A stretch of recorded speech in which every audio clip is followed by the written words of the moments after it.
Time's up, Admiral. Here it comes.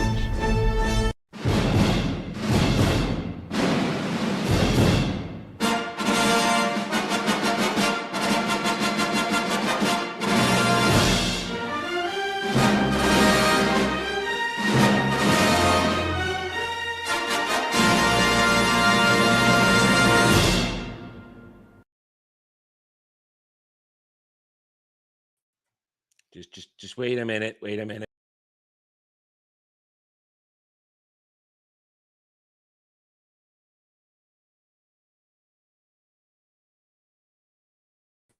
Wait another minute.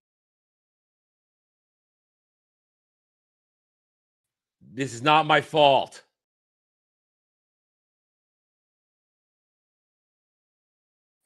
Okay, it might be my fault, but just wait a minute.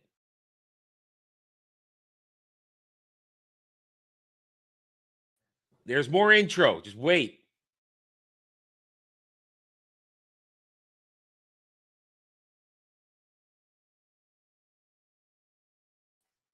It's not done yet. Hang on.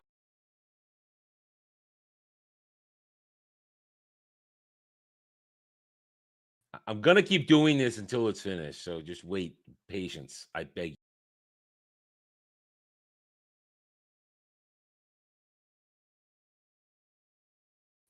Now, this is taking longer than I thought it would. All right. Just hold on.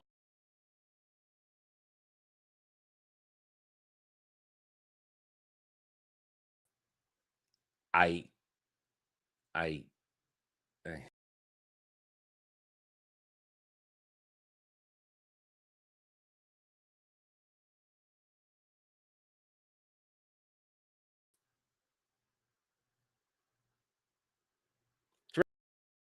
Fade in. If somebody's going to try to blackmail me with advertising, blackmail me with money, go f yourself. But go f yourself. Is that clear? I hope it is. Hey, Bob, if you're in the audience. What's the matter? Take yourself a great big bite of meat. Taste the pleasure of the highest quality pork around. Give me the meat and give it to me raw. No! She's not supposed to be talking about. I have no idea what's going on, Dre, but it's fun. Talk about that. He's having a breakdown.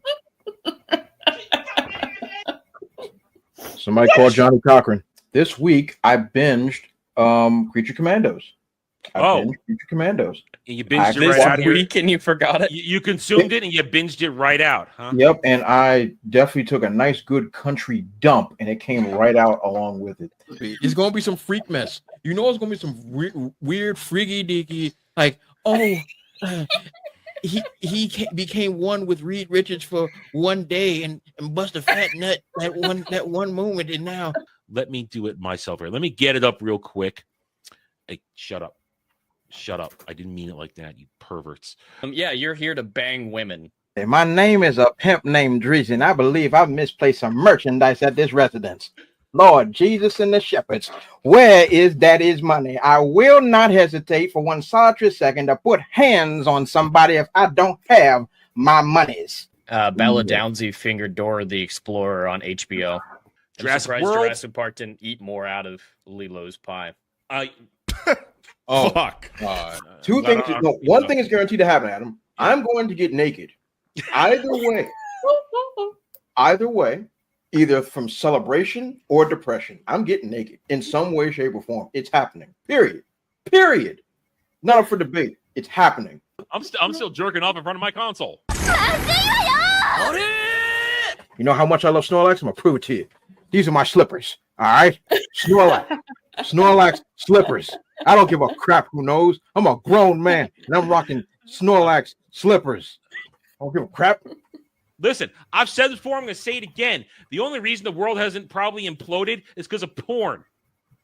Because you take away the porn, World War IV happens. We're going to skip over World War III. We're going right to World War IV. All right? We need release. We need relaxation. We need things. Whatever scratches your itch, whatever gets you going, whatever gets a rise out of you. As long as you keep it to yourself and you're not hurting anybody else, especially kids, more power too. I don't care if you're a goddamn furry. I just want to see it. But people need their release to stay calm, to stay relaxed. All right? You take that away, enjoy an actual revolution where people of all sides don't agree on anything. We'll come together and say, no, I'm not living under this world where I can't touch myself. All right? No, this is the reality we live in. It's just there. And as long as somebody's getting hurt, everybody's having a good time. Just because you are either a frigid or an erectile dysfunctional is not a problem that I care about. All right? Yo, you let the joint hit the back of your throat. Have you no shame? Don't try to razzle dazzle me. Why in the world is there some gay white man wearing these see-through shoes? Again, I went to go see Deadpool last year, and Captain America trailer played, and somebody thought that was Hawkeye. I mean, it is. No, it's I hang on, brain. But hey, I need a restart. Hang on. That Dermy comment broke us both because I heard Falcon too. No, I heard Hawkeye. You heard Hawkeye, but it's like Hawkeye. There's 3 all wrongs right there. I heard Hawkeye. What? Before you go, one question. Yes? Where in the galaxy is Sanusi? Show us your tits and I'll tell you. And these tool bags wouldn't know quality if it walked up and motorboated them. Because, you're going to motorboat quality. Wait, what? Quality boobs. You want to motorboat quality boobs. There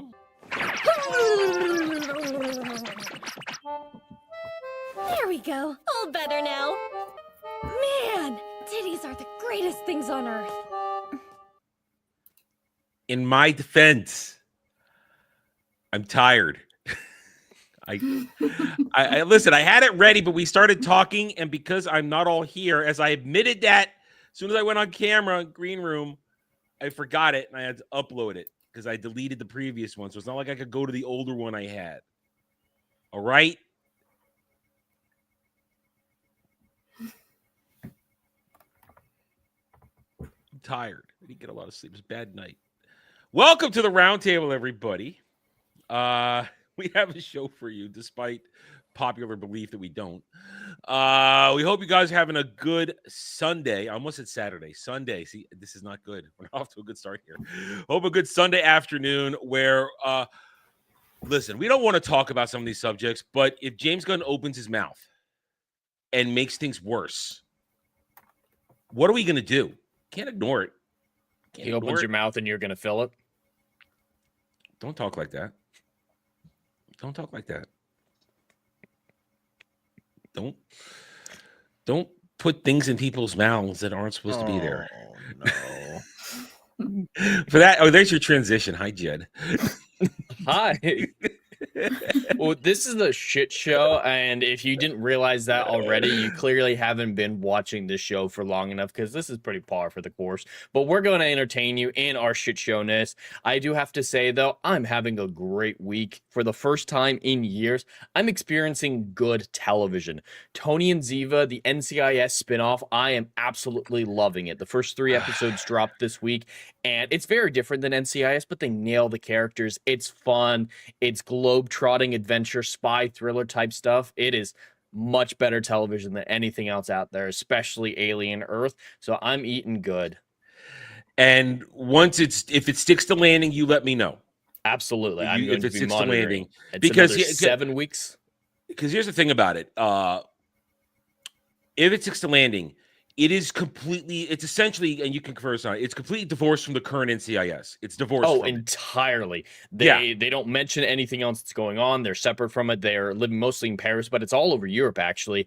And they do mention Gibbs and McGee and whatnot, but it's classic references that they're making. No current day references. And I'm all for it. There's a few NCIS references. Like in the first episode, there was a cipher that they had between Tony and Ziva, and the passcode for it was "We cherish NCIS." It's that kind of level of very subtle references, but it stands on its own. Like my wife, she's never seen NCIS. She's understanding the show. She's enjoying the characters and invested. Like you don't need to see NCIS to understand it. It gives you still more than show Rachel for 7 seasons. I'm still. I've started it, trying to get her into it. She does not like Kate. And she doesn't like Tony at the first. She doesn't like Tony in season 1. She loves Tony and Ziva, but the way he's portrayed in season 1 before his arc, she's not a fan of his. But yeah, Kate's a bit of a bitch, and I can't blame Rachel for not liking Kate. I don't think of Kate. I just don't. I mean, Ziva's the real one. They just. Well, what happened was Sasha Alexander got pregnant, and they didn't want to shoot around it in season 2. So they just got rid of her. So for season 3, so they wrote her off. And listen, I'm sorry, spoilers for a 20-year-old show. The assassination of Kate, by Aerie, Ziva's half brother, was so profound. Because at the end of that season finale where she takes the shot for Gibbs, and it's like, oh, but then you think every time that powerful stuff, man. Powerful stuff. And then Ziva gets introduced, but then she doesn't come back for like a third of the season in season 3. Because they went through the let's try people out arc to fill Kate's shoes. So yeah, listen, though from season 1, and you can kind of say through season 10 or 11, because you kind of have to go to Ziva's return just to lead up to this. After that, you can walk away because Gibbs ain't even there anymore. Nope. He hasn't been there for years. McGee's the only one who's there. He's not original. He's not even OG. McGee came in the end of season 1. So I mean, McGee's not even OG. So but he's the last one standing. Because even Ducky's gone. Well, he's literally Abby's passed gone. away. Yeah, and he literally passed away. That's the only new episode I've seen is his tribute episode. And that one was done really well because the actor who played Jimmy Palmer actually wrote it. And that one was really good. So I mean, it's not NCIS. It has been NCIS for a long time. So there's an easy walkaway point. And the fact that if the new show is divorced and it's existing in a world of NCIS that we still remember and enjoy and love, that's great. And I hope it sticks to landing because I've had trepidation about wanting to be excited for this for years because they've been talking about this for years now. Yeah, it was announced a long time ago, but it's filmed like a movie. Like it has that big cinematic feel. The action set pieces are massive. I think that's one reason why it's only a 10-episode series instead of a normal 24 NCIS length. And yeah, it's one continuous story, and it's got the scale of a movie. The action set pieces are insane. There's one that it's dialed down version of Fast and Furious, Fate of the Furious, and it's very James Bond. Like I'm absolutely loving it. Especially Tony's charisma wasn't robbed from him. That was the biggest thing I was worried about. Are you going to demasculate Coney? Are you going to emasculate? Are you going to demasculate him, or are you going to make Ziva a heartless girl boss? Like take that great character that she was, learn the wrong lessons from it, and ruin her. But no, everything makes sense. Holly, their daughter, is a great addition to the show as well. It's a different actress, obviously, but I highly recommend it at this point. But I'm gonna finish the show and give my final verdict in a couple weeks. Hopefully, let's say 7 weeks. So we got basically end of October, beginning of November. So hopefully that's something I can look forward to because I wanted to. Just like now, we got about a week Tulsa King season 3, but I'll have to wait till the end of October to enjoy that because I listen. If I'm not reviewing it, I will marathon watch something. I'll wait till it's all done so I can just enjoy the full experience at my own speed. I'll do that. Dre, what's your speed this week? Yeah, I've had a pretty solid week. Football's back, so I'm happy. I'm excited, Panda. So yeah, football's back. I shared me and my son watched our first football game. So it was indoctrination begins. Oh yes. Oh most definitely. His brain has been sullied with football. So it's been a pretty solid week. Can't complain, won't complain. Getting more traffic on the site, so that's always good things. bpcomics.io. Definitely check it out, everybody. Yeah, but it's been a pretty good week. I know we're gonna talk about James Gunn. I've got a lot of things to say. In regards to his announcement. And then his announcement about the announcement. Yeah, and because they have no plan. Like every time I think this guy can't sink lower, he finds a way to dig a deeper hole. It's impressive. Yeah, we're gonna talk about that because I think this is how this show works. We reach Monday after this, and I'm always surprised. Okay, we did a show, great. We reach Monday thinking, what the hell? When there's nothing to actively review, and we know there's like a pin in it, it's like, okay, this is something we've been heading towards. I have no idea where we're going to end up by the time we hit this start time this every week. I have no idea what's going to happen. And then James Gunn gives me 2 days of glory. There we go. Thank you.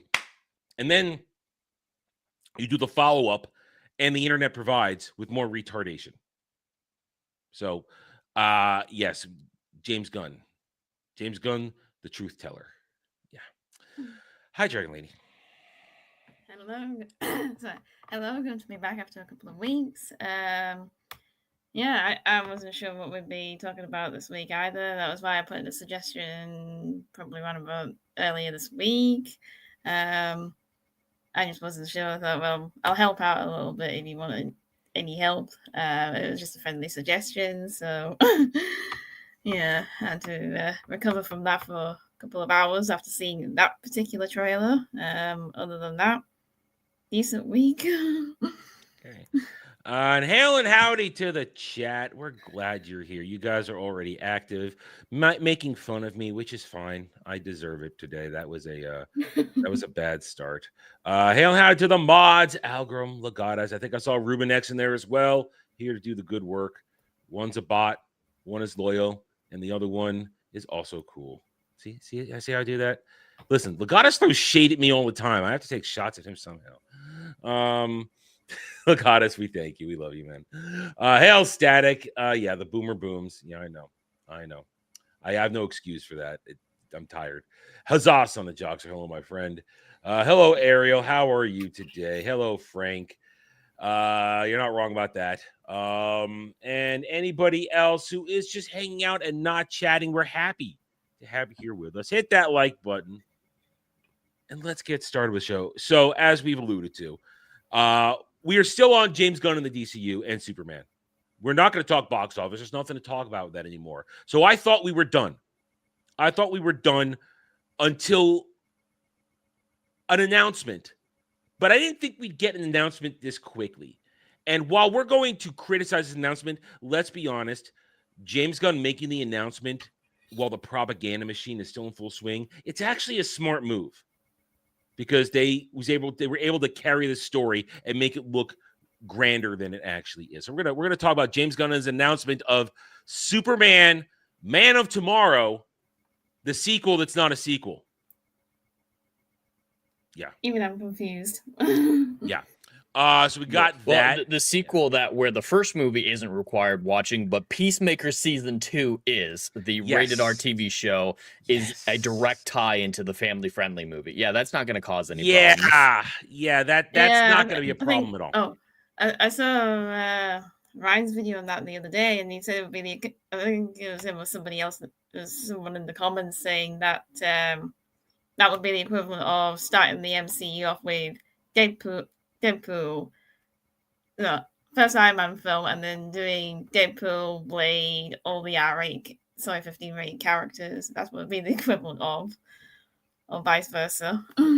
Yeah, those styles need to be a little bit divorced from each other. I love franchises that can operate in both fields, like Doctor Who and Torchwood did for at least a little bit back in the day. Yeah. But it shouldn't be required viewing. It can enhance your enjoyment, but if it's required viewing, you're starting in at the back foot and ruining the enjoyment for a lot of kids and people who aren't wanting to watch gay orgy shows like Peacemaker Season 2. Jet bisexual orgy shows. Come on. Okay. Bisexual. So there's that. And then that leads into a discussion we're going to have concerning movies and money loss. And are we excited for the movie lineup of 2027, guys? There's only one film I'm looking forward to, and one's not all that lot. No, we're not.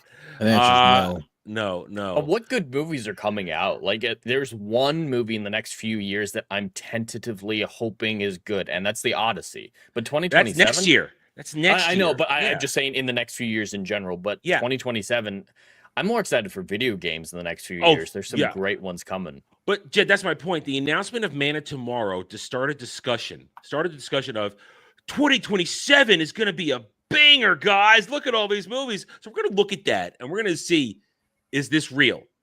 Is real or is this manufactured? And all right, listen. All right, listen. We're not really going to talk about it.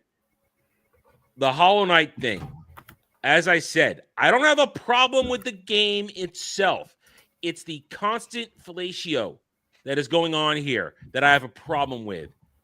No, all right, no, Dre, all right, understand this. All right. I do the daily dive every day, so we go over gaming news, all right? And every day for the past several weeks, it's Hollow Knight Silksong, it's gonna dig it, and constantly, they've been pushing this game constantly. And I don't give a fuck. I don't care. It's not about the game. It's about this hysteria for it. And yes, did it break Steam? Yeah, but so what? Stop trying to make me play this game. I'm not going to. I grew up in the era of side-scrolling. I don't want to go back to it. I don't live in retro land. I live in the current day and now. I am not there anymore. Some people want to live there, go back there. That's fine. But stop telling me this is a generational game. There are retarded tweets out saying, now this has changed gaming forever. Oh, God. Honestly, I'm right there with you, Adam. I'm very happy that this game is satisfying people. It's successful. Great to see an independent product coming out like this. Dudes People make this loving game. it. Yeah, that's incredible. I absolutely love its success.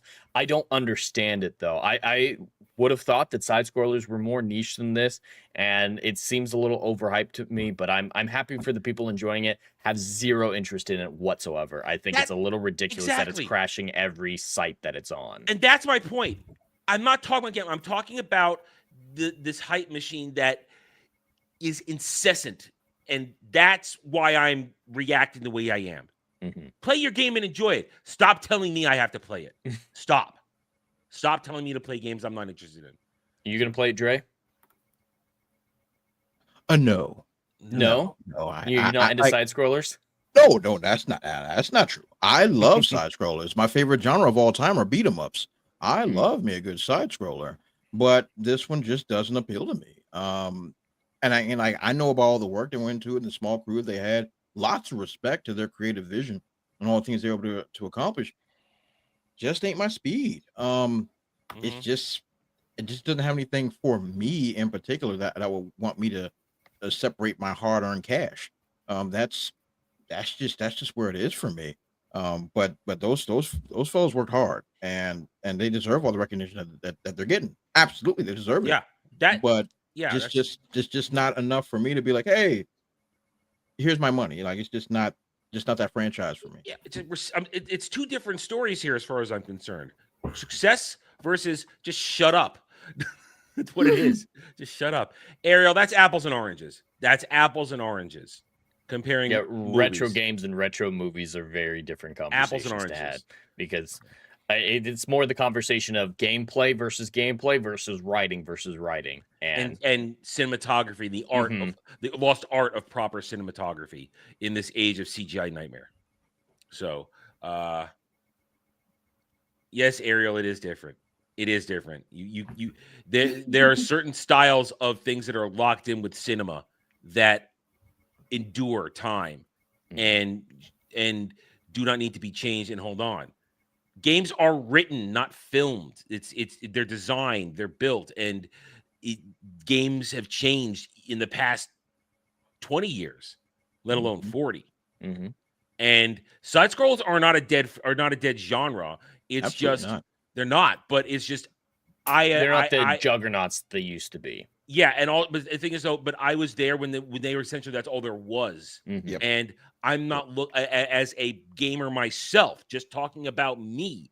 I'm not interested in doing that anymore. I don't have a nostalgia hook on it. So it's just something that is side scrolls are nostalgic. They look prettier today than they used to. Mhm. But it's still essentially the same thing. There's been far more advancements in gameplay, graphics, and everything like that in the gaming industry, Control, just innovations in general. Control versus in the film industry. The differences between a modern movie and an old movie are more about quality rather than style. The style of games have changed significantly. So yeah, I agree. Side scrollers, I never had nostalgia for. They were already more niche or secondary genre by the time that I was starting to play video games. So I understand gameplay is more personal taste than anything. Exactly. So, Which there is are why well-written old games, absolutely. Like Ocarina of Time, I think is pretty well written for what it was. Some of that gameplay is hard. I still love that game though because of the nostalgia factor. I wouldn't want us to go back to Ocarina of Time though. Like I don't want a retro style Legend of Zelda that has those level of graphics. Yeah, because absolutely. Side scrolls of today had the advantage over side scrolls in the past of analog, the control, the 100%. ability to move, react. The part of the problem as a kid is the better you got, your reaction and hand-eye coordination got better than the controller allowed you to be. So that was a struggle back in the day. That's why it's rough to go back and play some retro games because you want to do certain things and you can't. It's like, oh, I need to jump. No, you can't jump like that. There were limits to the technology that we've outgrown. I don't think that same thing applies to filmmaking, though. There wasn't the same limited technology. CGI, maybe. That would be the only conversation to have. Yeah, CGI. Of the technology back in the day. But writing, still the same thing, just people are a lot worse at it these days. Cinematography is relatively the same. There's way more similarities than differences in film over the years versus games, where you can have games that are 5-10 years apart and they look and feel starkly different, even if they're in the same franchise. Yeah, you're not wrong. You are not wrong. And sometimes because that's of generational leaps, because console, PC, things just move on. Anyway, but so I mean, it's that's why I'm saying niches. There's still nostalgia for side scrollers, and it is thriving for a lot of people. The Metroidvania, as they're called now, because it's a mashup these days of those types of gameplays and things. But it's still essentially, to me, with a few minor changes, like I said, with Control, it's still the same thing, and I'm not personally interested because let's be honest, these games are only about 8 hours worth of play. These are not long games. All these side scrollers are very short, which is what old side scrollers were. 8 hours, 100%. 10 if you're Super Mario World 3 and you're going to unlock everything in every world, just as or Super Mario 3 and or Super Mario World, where you have all the maps, you're trying to unlock everything. That's the difference. But they're not long games, and even though they were brilliantly marketed and selling this game for $20, which is a brilliant move, great. 3 dudes, $20. They've made a ton of money. As Trey says, they've justified the existence of funding future projects. Absolutely. So good on them, man. This is great indie work. I'm just tired of the world telling me I have to play this game and how great it is, and I hate the word generational. I hate that word now. If you say something is generational, I'm going to kick you in your balls and throw you out my door. Balls and door. But yeah, that word is overused, that term generational. And like it's been reiterated, the quality of what they did and what they accomplished deserves all the respect in the world. 110%. I don't think that's up for any kind of debate. But it's just a matter of taste. And if it's not your flavor, it's not your flavor. As we've talked in nauseam, and something that Ariel, when it comes to like same thing with film, there's films that are undeniably some of the greatest films of all time, whether you like the film or not. Exactly. There are films that are just absolutely great. Objectivity, cinematography, writing, acting, production, everything undisputedly great. It's not up for debate. It's what it is. And what these gentlemen were able to accomplish is great. It's not for debate. It's what it is. But now it's just a matter of taste if I want to get into it or not, or if I want to go and take a bite of that apple. So you can still say like, "Oh, this isn't for me," and still acknowledge the greatness that that's being done. Yeah, objectivity is very hard to have in conversations when people are loving something to this degree. And yeah, there's always going to be these things that, like you're exactly saying, Dre, that are incredible, cannot be denied. That's how I feel. The classic example I always give for myself is The Godfather. I don't give a shit about mob movies. I've never enjoyed that genre, never going to be into that genre, so The Godfather doesn't appeal to me. But I can't deny that it's one of the best movies ever made. So just at a time like this, when Silk Song's just coming out, people are so absorbed in their emotions of it that, hey, I'm enjoying this so much. If you're not enjoying it, there must be something wrong with you. Yeah. That will die out eventually. And in a year or so, people will be like, yeah, no, I get it. Side scrollers aren't for everyone. Not everyone has the nostalgia. Not everyone is into this type of thing. Side scrollers for me, the biggest thing is they're not usually very story driven. And that's what I go into gaming for, like Expedition 33. So it's just not my cup of tea. And eventually there will be reasonable discourse around this, but people are just too excited about it right now. Yeah. Too obsessed with how much they're enjoying it, where empathy, even positive empathy, is not something that they're capable of. I have no empathy for anybody anyway. So, and yes, I am well aware this is what you were doing, Ariel. You are a troll. I know what your game is about, young lady. So anyway, all right. So we got a little bit of that. I have one more thing though to warm us up with. As I mentioned, the Emmys were last night, and nobody knew. Nobody knew. I didn't know about it till it was over, and they were announcing like on Twitter who won. Yeah, exactly. Different categories. I'm playing Final Fantasy 14 with the boys last night, and every time we're in something that required me to either wait, I'll tab out and I'm looking at and I'm just doom scrolling, and suddenly I'm seeing Emmy shit, and of course, what I'm seeing are the Andor Disney Star Wars stands crying because Andor only won 4. But first they're cheering and they're crying that it did. They're crying that it didn't win.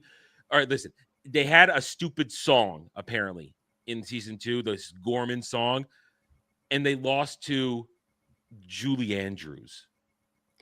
So it's like, you're not. They're upset that they lost to Julie Andrews, who was doing a voiceover work for something else, for I think Bridgerton.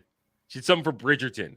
I didn't know she was still working. That's great. She's still working. Yeah, I mean she can't really sing anymore. She had throat surgery a bunch of years ago, so she can't do what she used to do, but she can still be Julie Andrews. So excuse me if I'm not surprised that your shit Star Wars show lost to something Julie Andrews was involved in. All right, cry me a fucking river. Bunch of goddamn losers. But that's just like the start. So if anybody pays attention, I have a renewed hatred for Disney Star Wars stands this week. I fire's been lit under me again.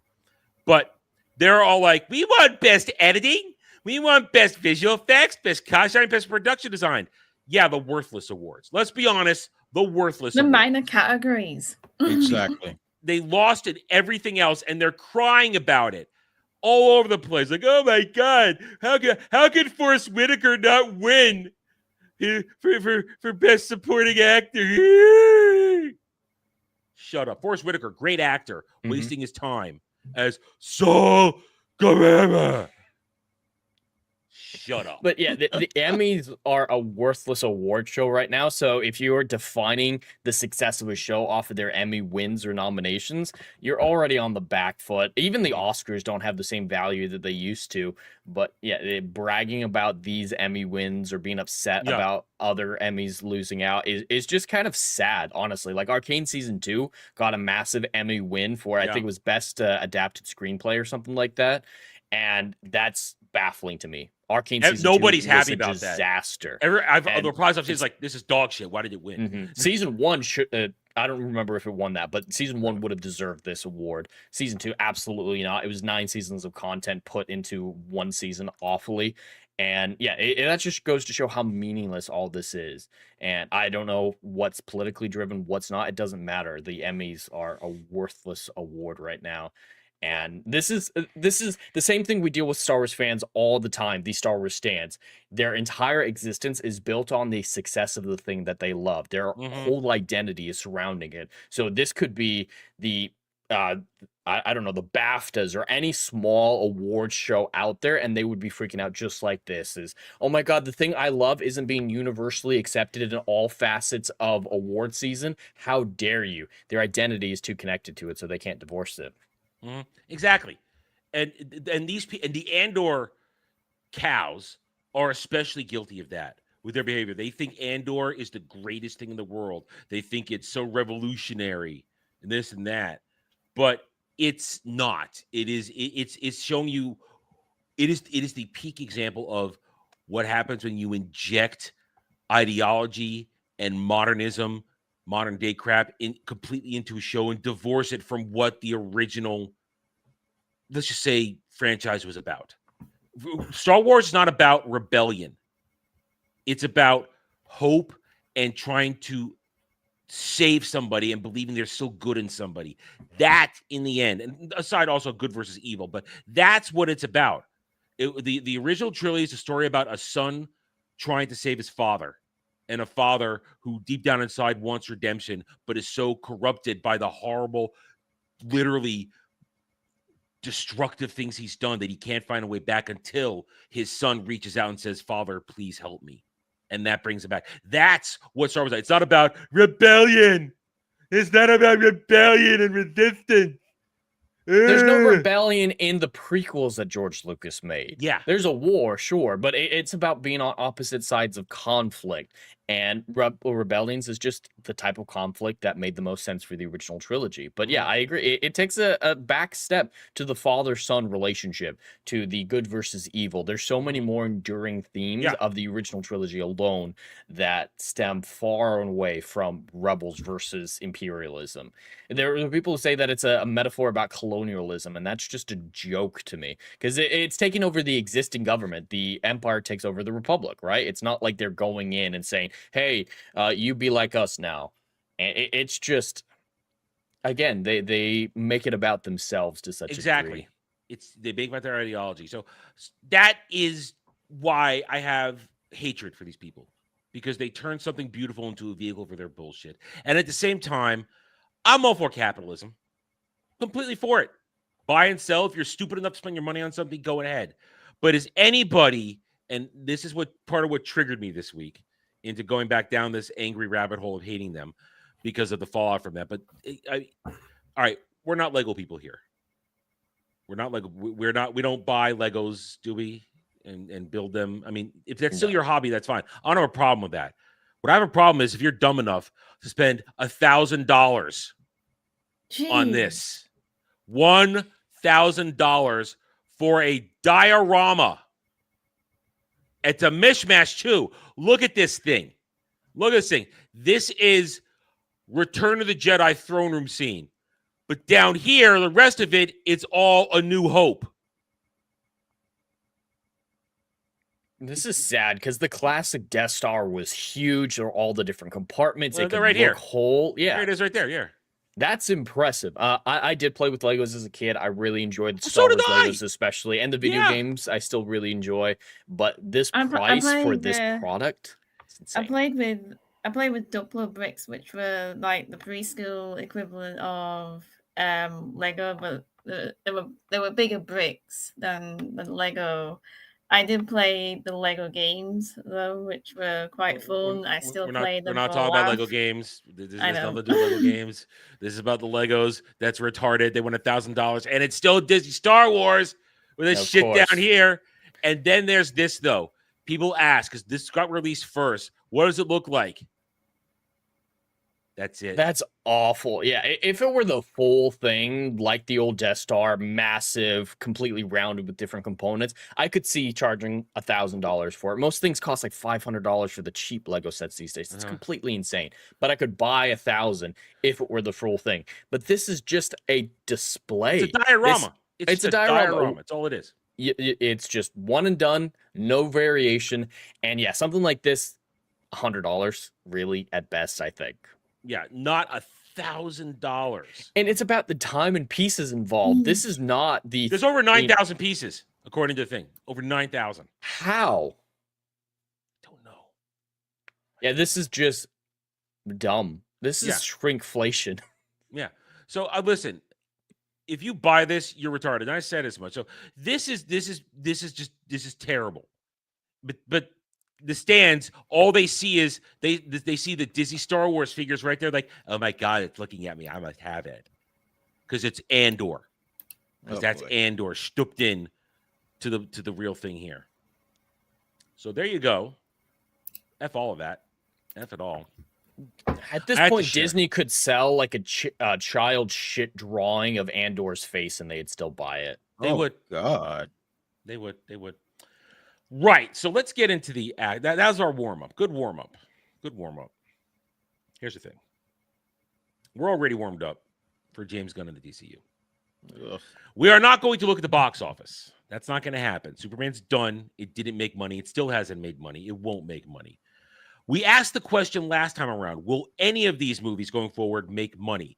And we had this discussion thinking we had their current slate locked down. We knew what it was going to look like for 2026.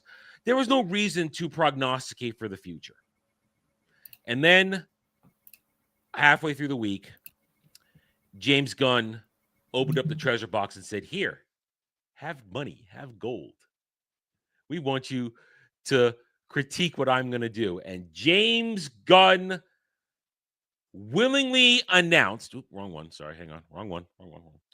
James Gunn happily announced that, actually it was James Gunn, David Cornswallet, and Nicholas Hoult. And Dre, I know you could probably appreciate the way they did it, where they all announced the 2027, July 9th, 2027 release date of Superman, Man of Tomorrow with art. I'm sure you can appreciate that. It's not a bad thing, not a bad way to do it. No, it's a great way to do it. I think it's a brilliant way of saying, hey, we're still continuing a story. The problem is who's doing it and why you're doing it. The problem is everything James Gunn has done is a disaster. And when this was announced, I was like, oh man, nice art. And personally, I thought it was fake for a second. So now did I. I'm like, oh, wait a minute. This fool actually posted it himself. Oh, so this is happening. Do you know what I did, Adam? I had to go back and dig up the original timeline. And dig up the original timeline. The Gods and Monsters plan. The Gods and Monsters plan. Yes, white Jesus. Yes, indeed. I had to go and dig that up. And I have it in front of me. Oh. And there is no second Superman here on this list here. Wait a minute. Dre, they had a plan. Oh, my dear Lord. First of all, there was supposed to be Superman Legacy. That didn't happen. Well, that got renamed. It was renamed. Superman, yeah. And it was announced as Superman. There was supposed to be a Waller series. Still happening, they say. Well, it was supposed to be here already. Oh, okay. That's supposed to be here. Lanterns is coming. Is the Authority film? No, that's been canceled. Is that dead in the water? I thought it was dead. That is dead in the water. And that's what I thought. It's bobbing up and down and it stinks. Yeah, Paradise Lost. Oh, that's still happening. The Themyscira show. It's still happening without Wonder Woman because now she's getting a fast track script of her own movie, which isn't on that timeline. So this is Limbo, and all in within this chapter 1. Where's my Batman? Oh, sweet white Jesus, that's not in the cards right now. He hasn't been cast yet. Ooh da lolly. So Booster Gold? Yes, that's actually they're talking about that again. It is okay. So that's back in conversations. And it's going to be a Pakistani man, probably. Of course, why not? Yeah. The only thing that's here that's actually legitimately slated, that's not just a question mark at the end of it, is Supergirl, Woman of Tomorrow. Oh, but now it's just Supergirl. And that subtitle is being moved to Superman for Man of Tomorrow. Yeah. Do you see a pattern here? Oh, and there's supposed to be one more film, Swamp Thing. Yes, the talks are resuming for that as well. Okay. So all of this is supposed to happen before another Superman film is made. Wait, Dre, you forgot. Now we have Clayface. And that's not on this list. No, There's because no Clay, nothing on this list. Out of nowhere, they saw, hey, Penguin success TV show, let's just make another villain thing. Because this is a joke. This is a joke from the top down. Go ahead, Jed. Go ahead, Jed. What I'm gathering from this, and this might be shocking to everyone here, and I don't know if this is too controversial, too out there to say, but what I'm gathering is James Gunn lies? Be still. I know. How Speak such things. Ridiculous. James Gunn is the most honest man in the world. He thought Flash was the greatest movie he'd ever seen. Now, that was a little corpo speak, but still, just don't say it. Yeah, he still said it. Still say it. Corpo or not. But here we are. He comes out this week, announces Superman, Man of Tomorrow, and the Guntards. That's what we call them now, the Guntards. Ooh, I like that. They lose their shit over. They're like, oh my God, this is brilliant. We're getting another movie so quickly. We're better than, and of course, we're better than the MCU. We get movies fastest. We get sequels to movies that didn't make money. Wait. Not a lick. Not a lick. The reason all those MCU movies didn't get sequels because they didn't make money. Superman didn't make money, but James Gunn, he's locked in. He has a course he has set himself onto, win or lose. And now let's just get in the Wayback Machine and go back to our conversation from a week or so ago where we talked about all these other movies coming out. They all have no chance. Superman clunks out at between $600 and $650 million theatrical. And I'm hearing the digital sales are abysmal. That's what I'm hearing. They are not. They actually. Who would buy? Isn't it going to Max? I don't know. It will eventually, but no, right now it is for sale only. Yeah. So they're going to try to sell. They sell. Yeah. Yeah. And Blu-ray. No announcement end of the Blu-ray. I mean that some will buy it. Point is, it's not going to be enough to make the film profitable. Yeah. It's too far especially with the real profitable. numbers. Especially with the real numbers. And especially these days where physical media doesn't sell like it used to. If this were 20 years ago, yeah, the DVD sales could make a significant impact, a chunk out of that black that they still have left. But at this point, why isn't Warner Brothers looking for a loophole in their James Gunn contract to try to get him out? The escape clause. You got to be activating the escape clause now, because now he's spending billions of more dollars putting things into production that he didn't announce previously and don't make sense. And Clayface, what is that budget going to look like? It's going to be a lot of CGI probably, for the Clayface effects. It's not a cheap movie, and who wants it? So yeah, Warner Brothers again is just one of the dumbest companies out there. Yeah, but so he announced this, and there's no way, because this was the best shot you had at Superman. Nobody's going to show up for this second movie. No one cares about Lex Luthor in a suit. I'm sorry, I don't know comic wise, but normal people, they find this weird. Him in a Iron Man power suit. It's it's his power suit. It's what he uses to fight Superman when he decides to actually get in the ring with him. And that's legitimate. Point is, it looks like they're going to make this a buddy cop movie. That's what they all think until Brainiac or somebody else shows up and they're going to be forced to work together. And then Lex is going to spin it into running for president.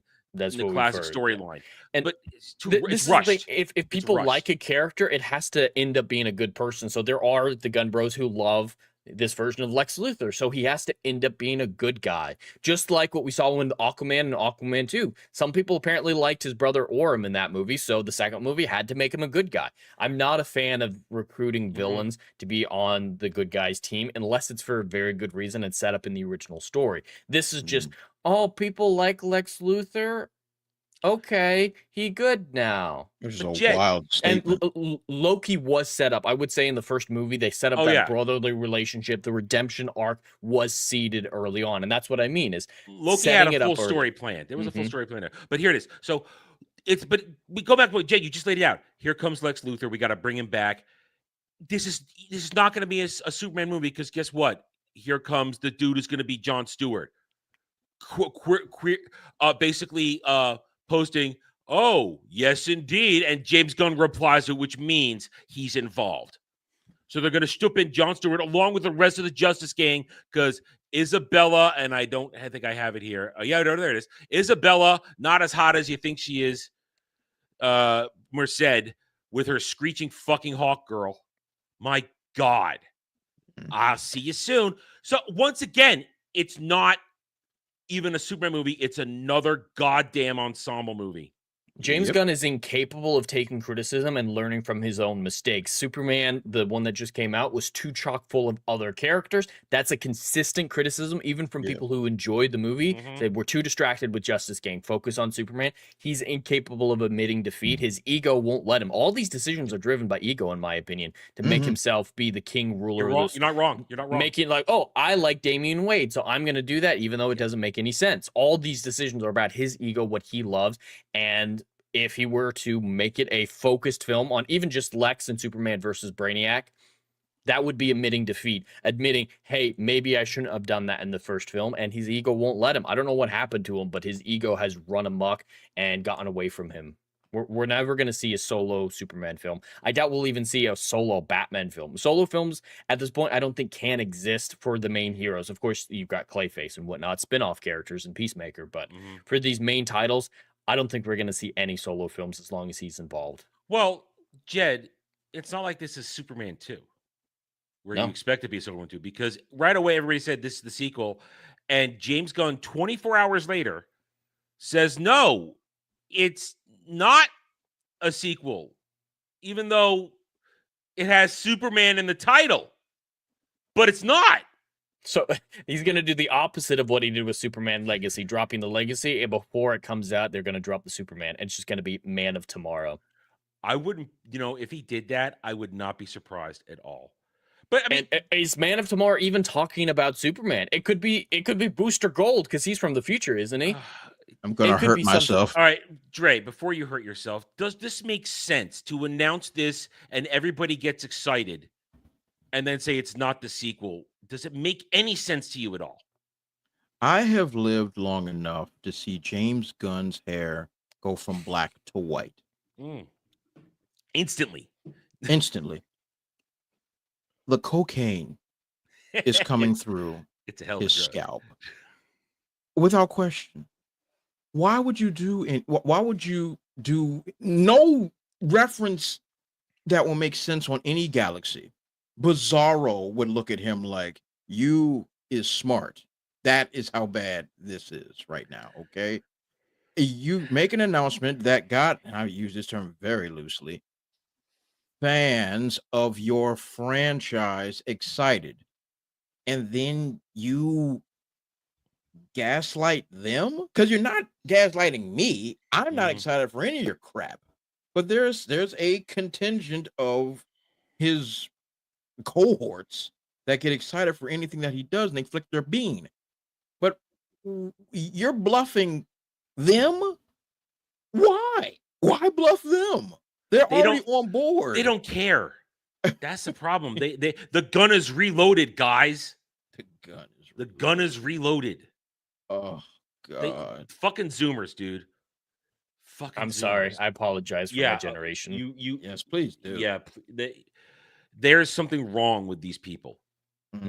And when you see this right here, we go back to what Dre brought up, the Gods and Monsters timeline, the original one. They have no plan. Not at all. Not this one iota. Evident. There is no plan. He is shooting from the hip, not aiming, and just running around hoping it sticks and hits a point. But here's the problem. It's not landing. You have half the audience you should excited for this. And the remainder who might be convinced, they're going to be confused because let's not forget there's still a Batman movie going to be shot and made, The Batman 2, Part 2, whatever you want to call it, that has nothing to do with this. Is there any way you see the normies not being confused by this? I'm confused by it, and I'm not a normie. So, absolutely. If you go to the cinema and you see Batman, you're going to assume that, oh, he must know the Superman that I just watched. Heck, rationally speaking, that makes a lot of sense to me. But then you turn around and be like, oh, that's not the Superman? That's not connected to Superman at all? Then what did I just watch? Why did I waste my time? Perfect answer. Why are you wasting time? You know what, Jay? You know why they're wasting time? Because the Batman made almost $800 million. Yeah, it made money. Then what? Then Adam, then we gotta talk about the reality. Why didn't you just start with that? Why didn't you just start with the Batman 2? And It's why don't all you or integrate nothing. it? The way the Batman went down, it has no reference to anything. They could have slotted in there. You could have all the Easily. talk of how old Robert Pattinson is compared to Ben Affleck, all that discussion going on. Just slot it in. Yep. It would have been easy. And let's be honest, a lot of people wouldn't have cared. Nope. They wouldn't have fine. No one would have cared because people enjoyed that film.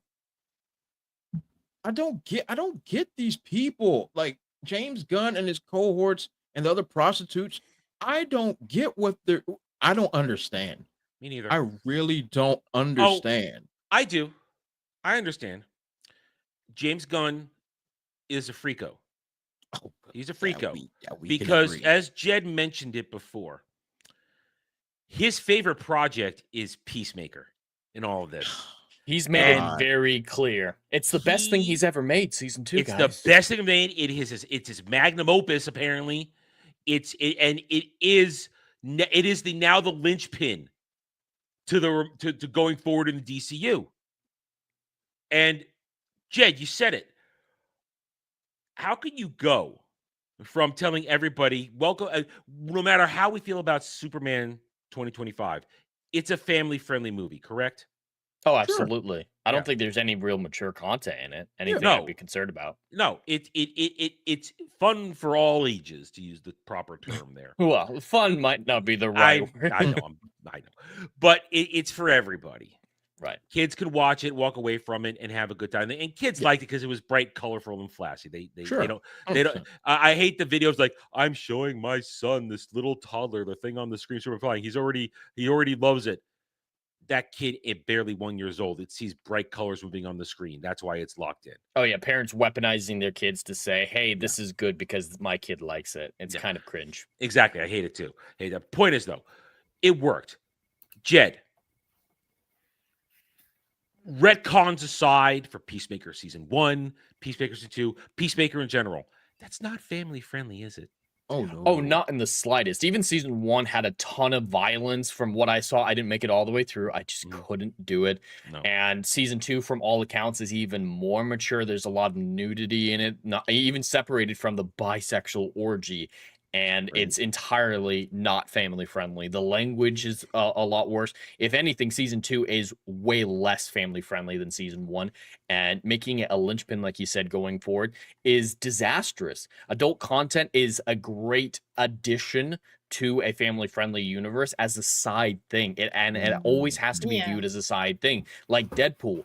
Deadpool should never be required viewing for the X-Men movies back in the day when it was just the X-Men movies. Like imagine going into X-Men Apocalypse and saying, "Hey, you need to have seen Deadpool or none of this will make sense." That would have been an unmitigated disaster. Not that movie wasn't a disaster to begin with, but it's just a warped idea. I don't think James Gunn understands the family. He doesn't understand normal people. He's not normal. That's why. Yeah.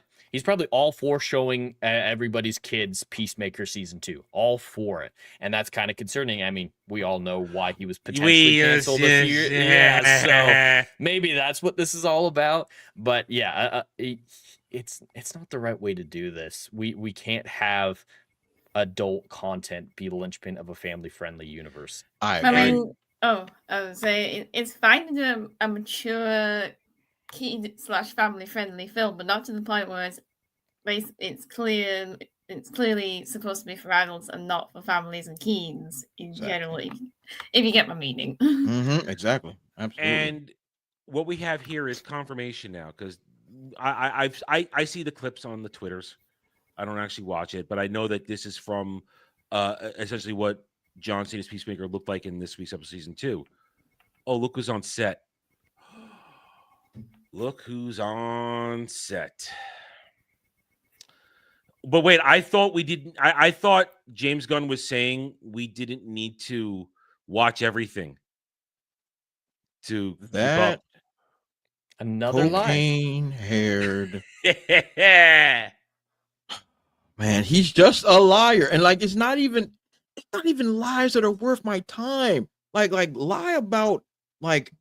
I remember back in the day when back before Twitter and all the social media stuff, when when we used to have behind the scenes stuff, and everybody would lie about like, oh, you're not gonna see this, that, and the other. So you can try to get the audience invested and trying to show up and see what actually you're gonna see. Those were good lies. What's the term? White lies? Not anymore. Yeah. We got cocaine lies now. We're at cocaine lies. And like he's lying about stuff that you don't need to lie about. Yeah. Like, it's insane. It's like, oh, we don't need to see everything before us to get it. Okay, but I'm gonna put everybody in everything, and you need to like. Well, and it's not a bad thing to need to do homework. This is a connected, shared cinematic universe. We expect a certain degree. You don't want to go overboard with the homework, but there is an expectation that things will connect. You'll probably want to see Superman before seeing Batman: Brave and the Bold. Like that's an expectation. But him just saying, "Oh, yeah, this is a cinematic universe where everything's disconnected. You don't need to worry about it." That's just more jarring than telling the truth or saying, "Hey, you'll have to see as we go along to see what connects to what," and try to keep things a little ambiguous, keep people invested, stringing them along. White lies should be for stringing people along, not just blatantly lying to them. And it doesn't make sense. It doesn't make any sense. And his priorities are just all out of whack. Peacemaker being the center of the DC universe is one of the dumbest things I've ever heard. He's not a main character. I doubt anybody had even heard of him outside diehard comic book fans before Suicide Squad 2. Correct. I'd never heard of him. It's not like he's a semi-popular D-list, C-list character like Iron Man. I think a lot of people had heard of Iron Man, but he wasn't a primary character. And they made him into one, absolutely. And the Avengers was a great way of doing that. But Peacemaker, who gives a shit? I love the Suicide Squad, but the Suicide Squad. Yeah, I know. This isn't a character that you build a universe off of. Just a regular ass dude who wears a magic helmet, basically, and he keeps having different helmets in all episodes of the show that do random shit. This is bizarre storytelling. Even other characters, like imagine Booster Gold being the center of the DC universe. If the center of your universe isn't Superman, Batman, or Wonder Woman, preferably all three. But if it isn't one of those three, what are you even doing? You need to have a good excuse like Marvel did back in the day where there was a rights issue to get their big characters.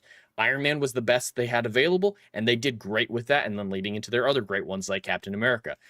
They don't have the excuse here. Warner Brothers owns all of the DC characters as far as I'm aware. They have no restraints. But James Gunn loves Peacemaker because he's quirky and weird, so he's going to make it the center of his universe. It's more ego. You're not wrong. That is complete and total truth. And James Gunn, this goes back to James Gunn cares about what James Gunn wants to show you. It's not about making content for fans or customers.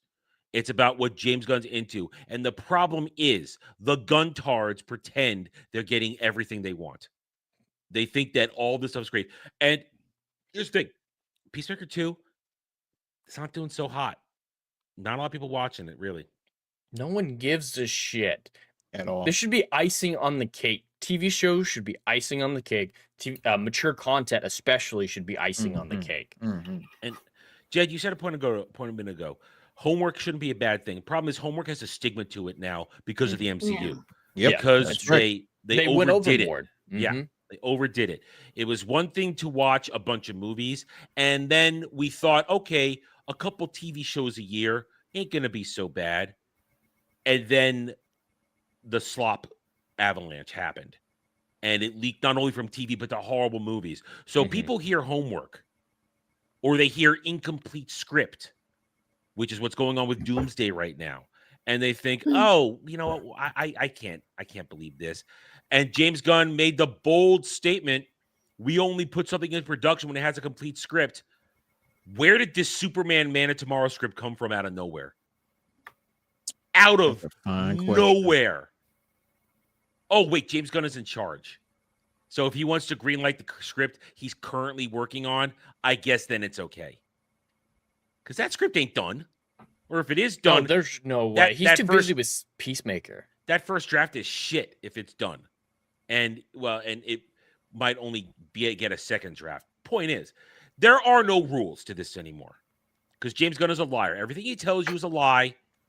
And you can see through all of this, there is no plan. There is no plan to give you, in my opinion, coherent storytelling.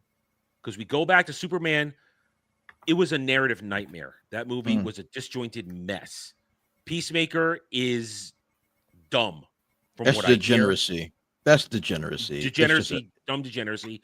And Supergirl is Tom King, so we know we're getting with that. Mommy. We know we're getting with that. And Lanterns, jury's out on that. Jury's out.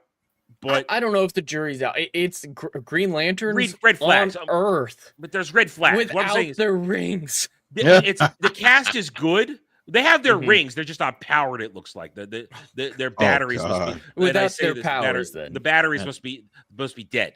So they have the rings, but not the lanterns. Yeah. No lantern battery. But I mean, the cast, and people say the casting looks good, this and that, but that jury's out. But there's red flags. It's going to go one way or the other. There's no chance of in between. It's going to be great or dog shit. And then we're rolling into Clayface, which is already in production. They're burning through that thing quick. They're going to drop that as quick. It's Halloween next year, I think. It's Halloween next year. So they're going to throw that there. Clayface is no Batman, which we've covered. We already covered that discussion. Yeah. Learn from Sony's mistakes. Learn from your own mistakes, James Gunn. Yeah. And I think the Mascara is the only thing that has a chance to be good, as long as it's got rated X hardcore lesbian sex in it. Yeah, I mean, I was going to say, the only thing saves that is a bunch of fit hot chicks. Mm-hmm. And skimpy outfits doing degenerate things to each other. That might get some interest. That's might, but that might get a little bit of something. I'm sure we'll have the diversity hires of all shapes and sizes, because I guess they have these are Amazons. We can't expect them to be fit and tight and ready for stupid. Adam, if I see some 387-pounder Amazon running around there, I am going to freaking. She's the keeper of the lore. She just sits there, and that is so ridiculous. The elite fighting force of the greatest women of all time, of peak human physique, is Lizzo in her prime. You're crazy. I mean, that's what they're saying with Peacemaker, the black lesbian fat girl on that show. A lot of people are upset that she's not talked about as the hottest woman in the DCU right now. I've actually seen that tweet going. No. No. Like someone put up like, wow, we're eating good with all these hot women in the DCU. And it shows a bunch of different like hot girl and whatnot. And people are like, how dare you not include this one from Peacemaker? And they're DCU's a mess.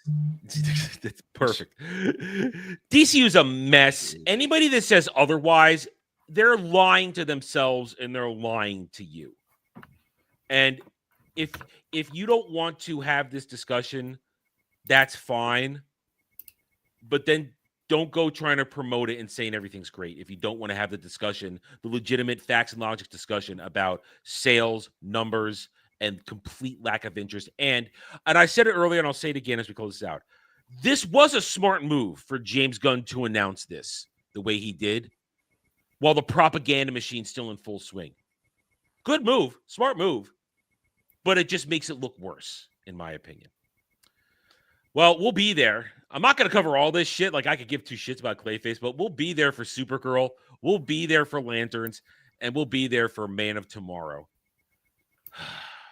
Man, all I wanted was a good Superman movie. That's all I wanted. I guess this is why nothing. That's why we can't have nice things.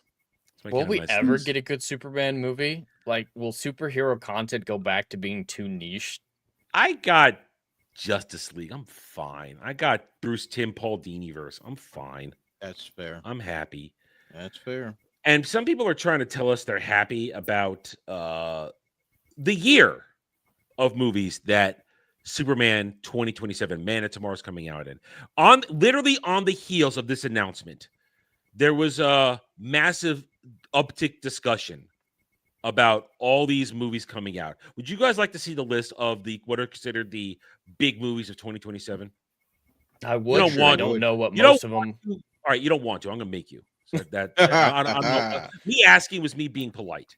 All right, he's forcing us against our will. All right, movies currently set to release in 2027. The Zelda live action. You have to say Zelda live action. Sonic 4. Oh, I'll see that. Yeah. Yep. Shrek 5. Why? If it doesn't get delayed again. Frozen 3. We'll examine each of these. Don't worry. We're just gonna go through this. Frozen 3. Depends on how to go about it. Ice Age 6. I didn't know Ice Age was still going. I didn't know that. Oh, this one's about global warming. A Quiet Place. Kill me. There's no, they're not making another Quiet Place, are they? Apparently it's the 4th one because there was a prequel too. Oh, well, I saw all those movies and I hate them all. Really? Even Yes. the first one? Yes, especially the first one. First one makes me sick to my penis. I hate that freaking movie. Jesus Christ, I hate that film.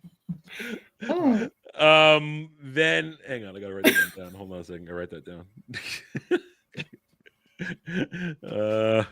An hour and 10 minutes. Yeah. I'm making sure to write these down later. I have a whole list I have to get back to. We got Superman, Man of Tomorrow, the Batman Part 2, Maybe. Avengers Secret Wars. Bullshit. Ain't no way Secret Wars releasing in 2027. Ain't no way. No. They haven't even finished the script of Doomsday. Yeah. And haven't finished filming it. Ain't no Comes way. out in a year. There, yeah. Not happening. That shit 2029. That's just 2029 if I'm a day older. Passion of the Christ 2. Wait, what? Yeah, Mel Gibson making another one. Isn't it coming out in 2 parts? I think Passion of the Christ 3 is coming out the next year as well. Wait. Okay. Why is there a sequel? That's the question, Dragon Lady. That's listen, the question. I'm pretty sure that movie ended the way it was supposed to. Yeah, I was in secondary school, I think, when the first one came out. When did the first film came out? That was 04? It was pretty early, yeah. But yeah, I think about was the in- I was in secondary repercussions. school. I I bet was in the secondary 4th one's school. going to be the Council of Nicaea or something. Oh, then we got Miles Morales Beyond the Spider-Verse. Okay, I'll see Nobody's that. Finally. I'll- they've been pushing that shit back. And then Lord of the Rings, The Hunt for Gollum, which... Is it true Why? that they're splitting that into 2 movies? That was I've the heard- original rumor. I don't know if that's still true. If it's true, that's just awful. It's 7 pages, bro. Yeah. Yeah, I was a bit confused with that as well. All right, so now so people... I use discussing film because it's just a list. I despise discussing films as much as everybody else, but it was a clean post. Yeah. And that's all I wanted was the clean list. Those who are, we'll call them guntards and related shit, they were, multiple fingering themselves over all this. Multiple, like maybe even fists. Oh, I don't my. know. And they were talking about this is great. 2027. We're so back. How many times have we been back at this point? So much that it's meaningless. Yeah. All right. So, but my question, is this real excitement or are we full of shit? Let's go down this list and honestly ask questions. And chat, of course, you are free to pipe in on this one as well. Ooh. Zelda. It's gonna be a hot, steamy disaster. What's the producer's name who's involved in it?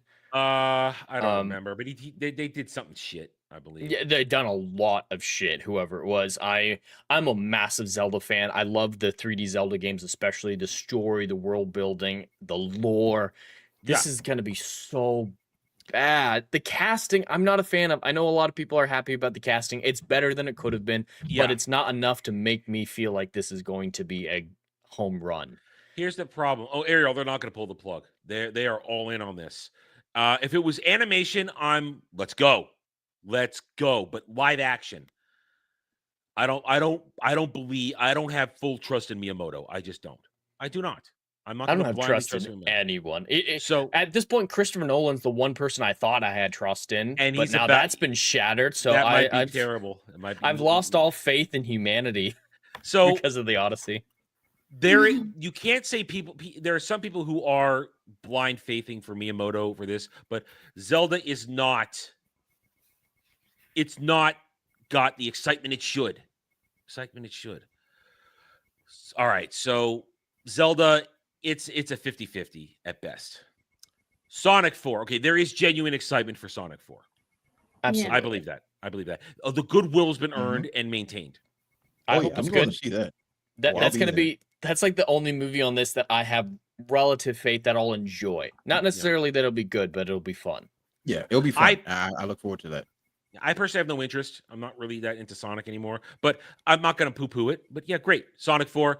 I can say there is excitement for that. There has been since the Stinger where Amy Rose came in, even though I'm a Princess Sally supporter, F. Amy Rose. Yeah. Old school. Princess Sally. Let's go. Princess Sally. Old Planet school Princess Mobius out here. Mobius, yes. Yeah. Why are the only reason I haven't gotten into these movies is why are we not on Mobius? That's my thing. Because only you and I know what that is. I don't know what that is. That's Sonic's homeworld, Jed. That's his homeworld, where all the that's original Sonic games, lore. Claw That's was. Sonic lore. where all the original games took place on Mobius. But now we're on Earth. Longclaw is I know. Yeah. But that's the comic lore where Sonic is like pretty much a god. It's all types of cool stuff. Yeah, I love it. But, I yeah, want we- that's we'll the never Sonic I we'll want. never have that. I'm never getting it. So that's why that's the primary reason why I'm detached from this. It's not the Sonic lore I want. So that's fine. I just walk away. I'm not going to shit on it. I simply walk away. I could do see, look, if I don't like something, I don't need to ruin it for everybody else. I can simply walk away. And don't throw Silk Song. Don't throw Hollow Silk Song. Don't throw that at me. We made that the delineation. Okay. Shrek 5.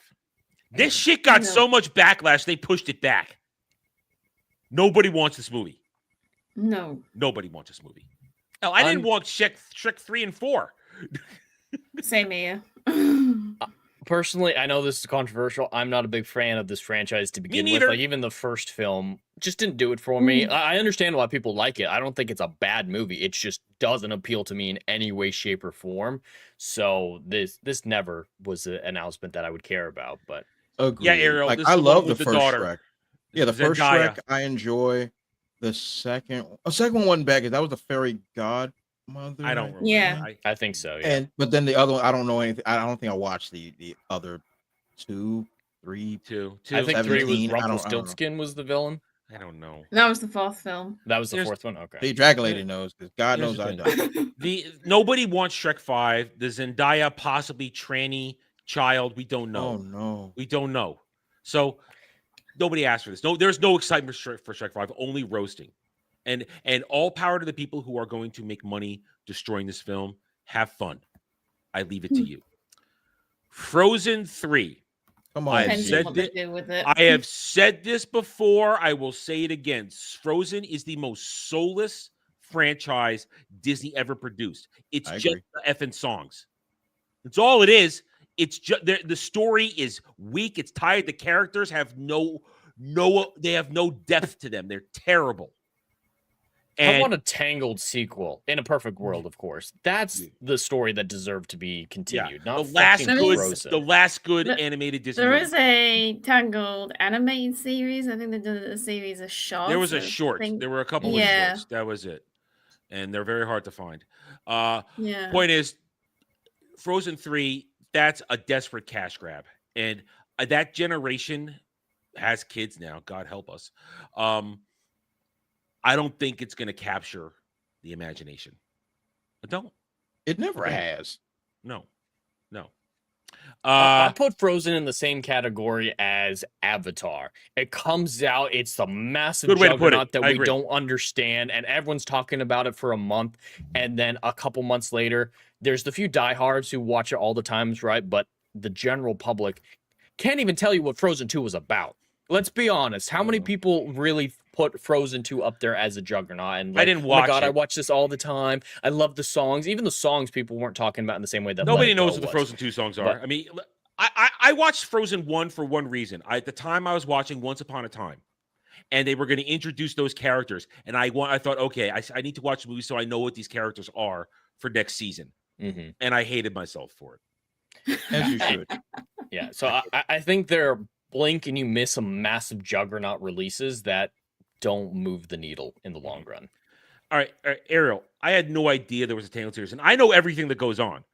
I didn't know there was a Tangled series. Yeah, that's what I was trying to say. Before there was a series, and I think it's on Disney Plus. It's 2D. Well, that's why nobody watches hand-drawn. it. That's why nobody knew. Yeah. Anyway, all right, we've already covered. All right, Man of Tomorrow. It's fake excitement. This is fake excitement. Whoa, you're gonna skip 2 movies that everybody wants Oh, to see. Ice sorry. Age 6. It's Boiling Point, man. I think honestly- that's the subtitle. Is Boiling Point. I honestly didn't do that on purpose. They're so pointless. I went right over them. Ice Age 6. I thought that franchise was done. Same here. They've been trying to keep it alive and just do these weird gimmicky things. Like the first one, I like the first one a lot. It was a cute Yeah. little movie with Yeah. great characters. First Great Ice kids Age. movie. It's fine. And I don't remember the second one at all. And then they started Neither do I. gimmicking it, like dinosaurs in the third one. Yeah, I've only Humans, seen. are all humans there I've now? only. I've only Humans were in seen the first one. They were. Oh. I've only seen the first film, second film, and the third film. I've not seen anything past the third film. There was Continental Drift was one. The glaciers are melting twice in 2 different movies are dealing with glaciers melting. Toy Story 5 is next year, Ariel. That's next year. And there were aliens in one of them, I think. Point is, Ice Age 6, that shit jumped the shark ages ago. Nobody cares. There is no excitement for this, but people are claiming excitement. All right, Quiet Place 3. I've never. No, don't care. Absolutely. I like the first not. one. It's not as smart as people make it out to be. I classify it as kind of a dumb fun horror film or suspense film, but there are major problems with the plot, with the sound mechanics, the choices of the parents, especially at the beginning. And the second one doesn't have John Krasinski, so why am I direct it? He did direct it. Yeah, he directed all of them, I believe. I didn't care about the second one whatsoever. I haven't seen the prequel yet, Day One, but the first one's fine. I really like the father-daughter relationship and how that's done and how that story's concluded. But besides that, they're not these well-written masterpieces like people make them out to be. So, okay, nobody's banging down doors for this. Jed, you know I love you. You know this. I could not disagree with you more. I can't. I went About into the the first first one? film. The first film. Let's about the first film. Just for a hot second. I went into this first film with a blank slate, and I was enjoying that film. The things that you were saying, the father-daughter thing and all that great stuff, all that stuff was cool until the end. And the end destroyed this film and the franchise for me.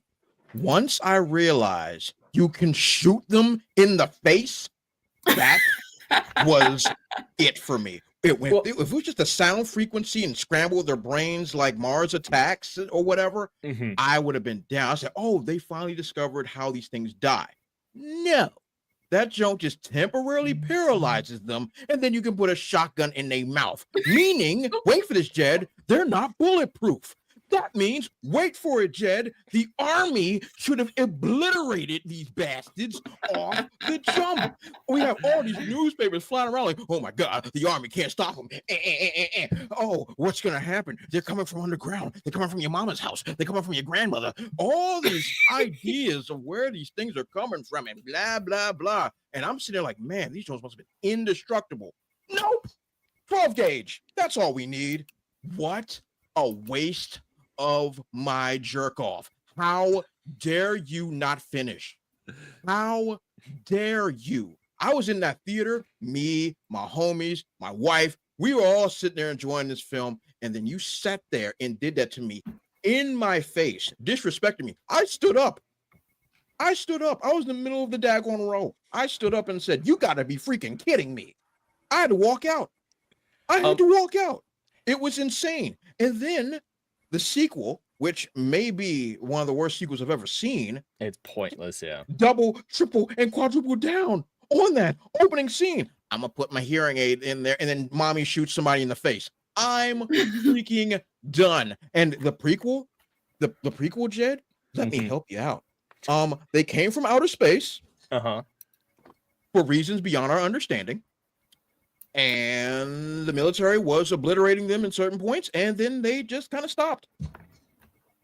Yeah, the second one was not good. The prequel I have no interest in, but the first one it does show a vulnerable point was opened up. It's dumb, but it opens up a flap that makes it vulnerable to being shot in the head. That means a 12 gauge with the vulnerability opened up. The sound made it open that flap, and that's where she shot it. So it's dumb. I agree, but it's not like she could have just shot it in the face at any point. And I mean, yeah, sure, that's fine. I'll give you that. But the idea that the military, with armor-piercing rounds, missiles of all sorts, could have got through the flap off one shot.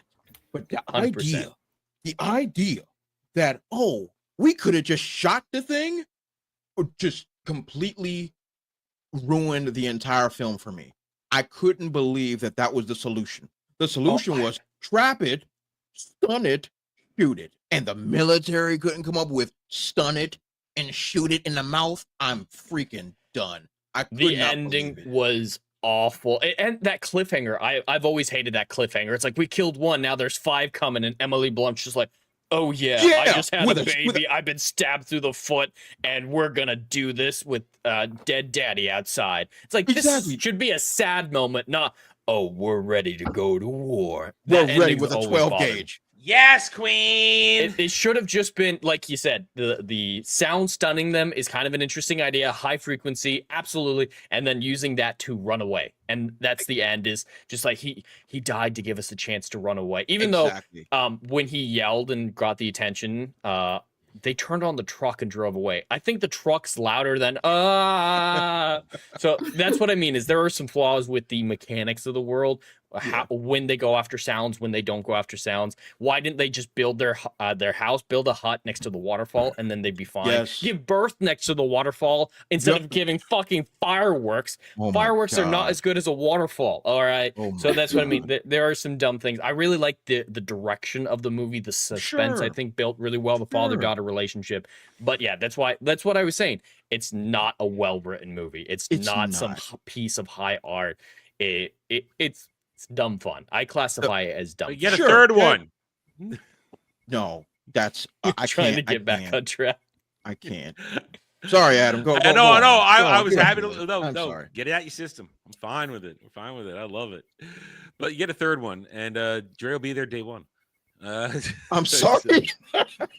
I don't know why you watched the sequels if you hated the first one that much. No, because my wife liked the movies. There we go. Okay, there we go. Even she liked Cillian Murphy wasn't good in part 2, in my opinion. I usually really like Cillian Murphy, but he was just a non-entity. The whole movie was a waste. All right, so then Man of Tomorrow, Superman Man of Tomorrow, as we've already stated, this excitement is false. It's propaganda based right now. It even listed here as just Man of Tomorrow. I think it will not release a Superman Man of Tomorrow because that'll Superman be terrible. Man that'll be shit marketing then. They just say Man of just Tomorrow. Saying Superman Man of Tomorrow. You're saying Man. That's weird. But yeah. The problem is there is already the animated movie Superman Man of Tomorrow. It already is out there. I mean, they own it. They can do what they want. That's I guess. But yeah, they can do what they want. Yeah, the Batman Part 2. I think there is genuine desire to see this movie. Yeah. The success, we don't know. We don't know the success of what it will be because considering when part 1 came out with it was still pretty early on in the Koof days, one of the first movies, and it made as much money as it did was pretty impressive when a lot of other things weren't making money. I think it'll come down to when the villain is announced. A lot of people are excited to see a grounded version of Mr. Freeze or Clayface. I doubt it's Clayface now. Can't be Clayface because it of the can't be. thing. Yeah, that was an early report. I don't think that's true now that we've seen the Clayface movies moving forward. But and it's not Penguin. We know it's not Penguin because already said he's in it for like a minute. He's in it, but he's not the central villain. So it's not going to be Penguin.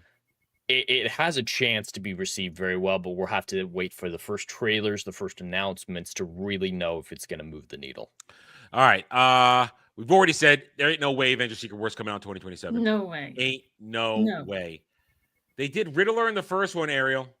Yeah, as a Zodiac serial killer, which is still Riddler. weird to me. So Avengers Secret Wars, that's not happening. That's not happening. So let's just strike that from the list. Passion of the Christ 2. People are going to watch it, but I don't think it's going to be the juggernaut that the first one was. Because for the longest time, it was the highest grossing rated R movie of all time. This is a different world. I can't see it doing insanely well. I'm sure it's going to break even. Sure, people are going to love it. Mel Gibson is a great director. I've loved a lot of the stuff that he's done. I don't think there's excitement for it. Yeah, we're talking about excitement here. There's not excitement for it. No, not generally. I've heard there's mainly more confusion rather than excitement in it, because a lot of people like myself are like, why are we getting a sequel? The resurrection just doesn't have a whole lot to it. Like compared to the first 3 years of Jesus' life, and even the end of his story, there's a lot of events that happen there. But the resurrection, from when I read the Bible as a kid, there's very few events and not a whole lot of plot. It's more an epilogue. It's more an epilogue than an actual movie. So I mean, obviously, this is not my realm of things, being of the Abrahamic descent. So this is not my thing. Yeah, you don't want to see the happy ending.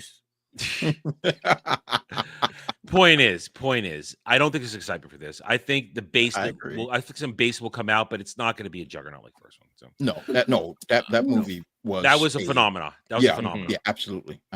Because people found religious warmth. They found they found a wellspring of joy, and it gave a lot of connection for people. Yeah, absolutely, 100%. And that's what they found from that. There's not a lot of good Christian movies out there. Whether or not you're Christian, there's a lot of bad Christian, like David White movies. I don't know.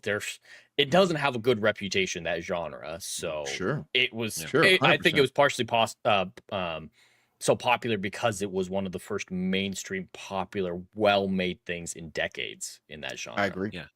All right. Beyond the Spider-Verse, Miles Morales Part 3.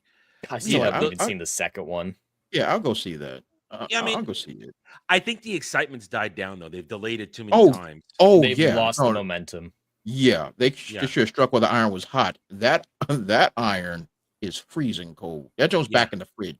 And we still got a year and a half, 2 years till it comes out. Yeah, there were the memes were powerful for a while. This and that. Spider-Man 2029 did nothing wrong. All that kind of stuff. That's gone. And bottom line, it's still Miles freaking Morales. Nobody really cares about Miles Morales. Nobody cares. I mean, there'll be people who are going to come see the end of it, but that thing lost all its juice. It's gone. It'll probably make some money because it's a cheap. These movies, the first two ones didn't have large budgets. They both were profitable. It'll make its money, but this thing is not going to be. Let's barrel on down the tracks and get excited because it's the end, and they waited too long. It's that simple. Too long. Whatever the problems were, I don't know, but it's done. It's over. And finally on this list, Lord of the Rings, The Hunt for Gollum. I've said this repeatedly. This is a bad idea. I don't care if you're getting the band back together. This is a bad idea. This is a nothing story, and they are desperate to make some money on the property again. That's all I see here. Hardcore fans are not excited for this. They're not. No. And I've given not after Rings of Power. This movie could have done really well 15 years ago.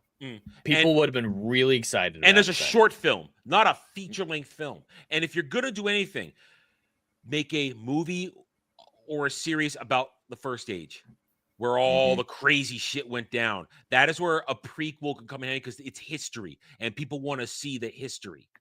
Not, I love Sir Ian, but he's too old to do Gandalf now. That's the reality. He's too old. He doesn't. He's too old for Magneto. That's gonna be so sad to watch either. He was too old for Magneto the first time. He was too old for Magneto the first time. But it's just gonna seem like elder abuse. Both of these movies. So this is. We have gone through this list based on your reactions. One movie is true excitement, Sonic 4. 100%. The rest of these, some will make money, but a lot of them are going to be mid to some of them full on flop.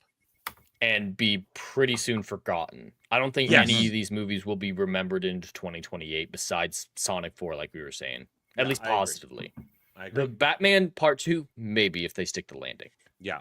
So all these things are going to be made and a lot of money. Some of these are going to have a lot of money spent on them. Man of Tomorrow, Batman Part 2, Avengers Secret Wars, and probably Hunt for Gollum. These are movies that are going to have a lot of money, and those we've talked about, with the exception of Batman Part 2, have a very good chance of losing a lot of money. But in the case of Disney, who will be a part of Avengers Secret Wars, that's not an unfamiliar place to be in. We have an article here. Disney's Marvel movies are losing $619 million each in takings at box office, Forbes report finds. All right, this is nice to have. We love these articles that are just proving that we've been right this whole time. We've been called morons for saying these movies aren't making money. Even with Superman, it's like, how are you so stupid to think that they'd put this much money into a movie and not get a return on it and make a sequel? You're right. They are dumb. That is a dumb thing to do. And we've been saying this with Marvel movies not making money for years now. When was the last Marvel movie to make money besides, of course, Deadpool and Wolverine and Spider-Man No Way Home? But Spider-Man No Way Home is a Sony production. So yeah, Disney. Yeah. Disney's made one profitable Marvel movie in and they stumbled into that. They stumbled into Deadpool Wolverine being successful because they got out of Ryan Reynolds' way. They got out of his way and let him make that movie. Let him call all his friends to come and be in it. That's why it was working. Yeah, it is in no way due to their own talent. Heck no. It's their absence that made a profitable movie. From $1 billion club to box office bust, between 2015 and 2020, Marvel was unstoppable. 7 of its superhero films broke the $1 billion barrier, capped by Avenger Endgame's record-setting at the time $2.8 billion run. That movie was the ultimate payoff of a 21-film saga, a couple of which you don't really actually need to watch, and it gave audiences closure on characters they had followed for a decade. But since 2020, Spider-Man No Way Home and Deadpool Wolverine have crossed that $1 billion red line, and we already just broke down why those worked, and they made nothing on No Way Home because it was a Sony production. That's correct. The vicious cycle of declining audiences. Reed, I guess that's the author of the Forbes article, traces Marvel's decline to several inflicted wounds. Lockdown timing. The first film in theaters was Black Widow, which ScarJo has come out and said was supposed to be even more feminist. The original version. That would have been even more of a disaster then. A prequel for a character already dead, robbing the story of tension and stakes. Exactly. We all talked about that the first time. Confusing continuity. Eternals. Follow what Reed calls an implausible premise, alienating audiences who were already hesitant to return to theaters. Eternals. Where were they during everything? They spent a lot of money on this and lost a lot of money.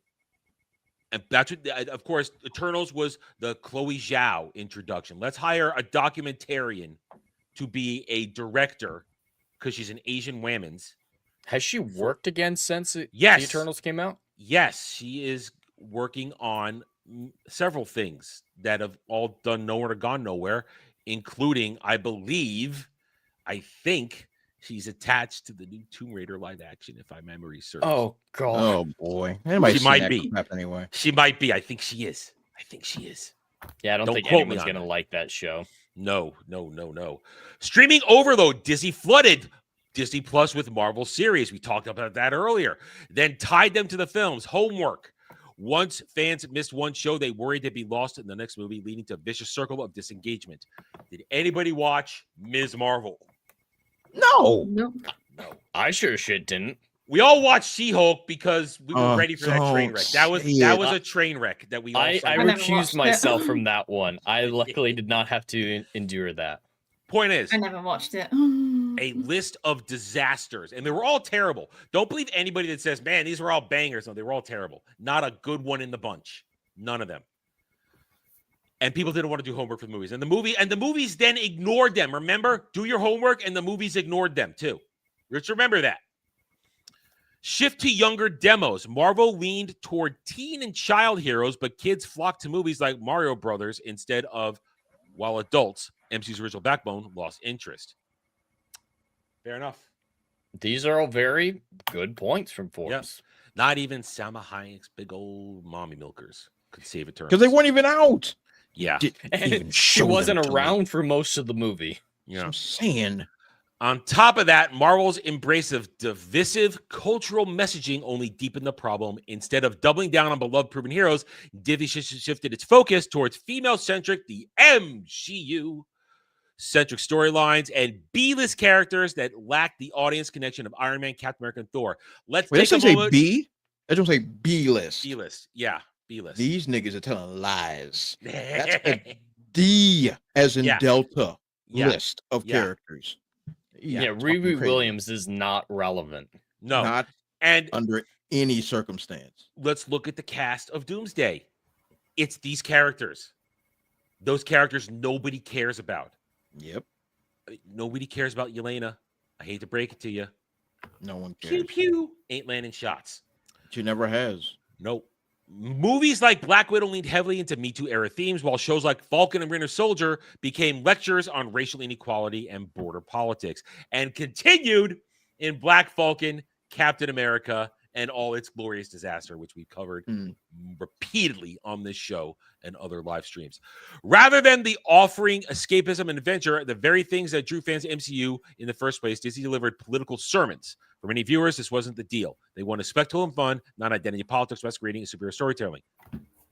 Do you hear lies? None. I hear no lies. No lies detected. The result, loyal fans tuning out. Here we go. Here's the meat. The $619 million problem.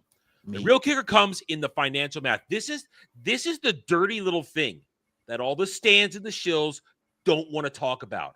Like Jed said, we have reported on the real numbers on all these things repeatedly and been shouted down as you're just rage baiting, you're angry nerds, you're bigots, you're this and that, you just don't like it that there's no white men in there and this and that, you hate women.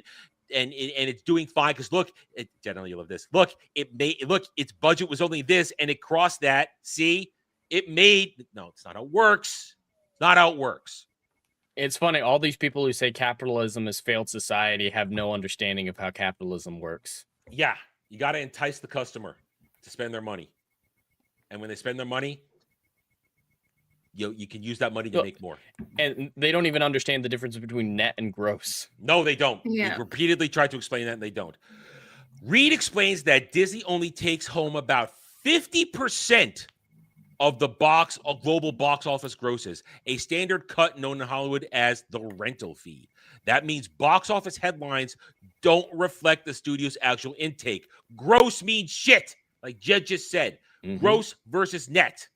Understand and that 50% is a well-known number for the people who are aware, like us. We've been using that 50% of box office take home for a long time. Yep. It's the median. Like there are some 40 to 60% is the range, higher international, lower domestically.